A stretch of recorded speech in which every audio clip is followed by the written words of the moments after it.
ก้าวยิ่งใหญ่คงล้อชะตาหมุนเวียนไม่หวนกลับดังน้ำที่พัดพาไปในสายนาทีวิธีจะก้าวดำเนินพาไปรอยเท้าจะฟังให้คนรุ่นใหม่ก้าวยิ่งใหญ่ ทางรถไฟเมื่อยามรุ่งสางแนวทางที่วางกระทบแสงอรุณก้าวยิ่งใหญ่ทางรถไฟทอดยาวเป็นสายชีวามากมายเป็นทางให้เหยียบเดิ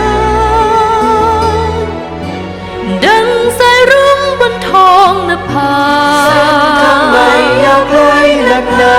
ทอดแนวโค้งนำทางให้ก้าวเดินสู่จุดหมายปลายท้องนภาสู่เส้นทางยาวไกลและเติ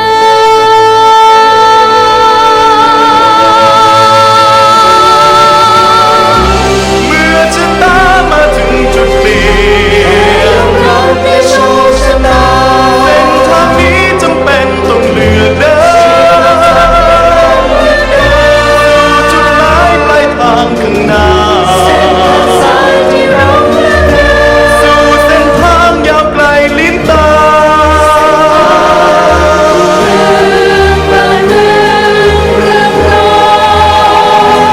ก้าวยิ่งใหญ่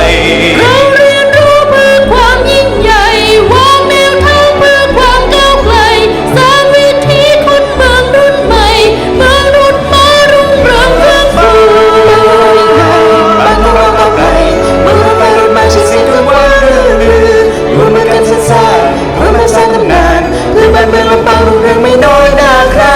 ดังตะวันทอดแสงประกายสู่เส้นทางยาวไกลและตาสู่จุดหมายเพื่อวันข้างหน้า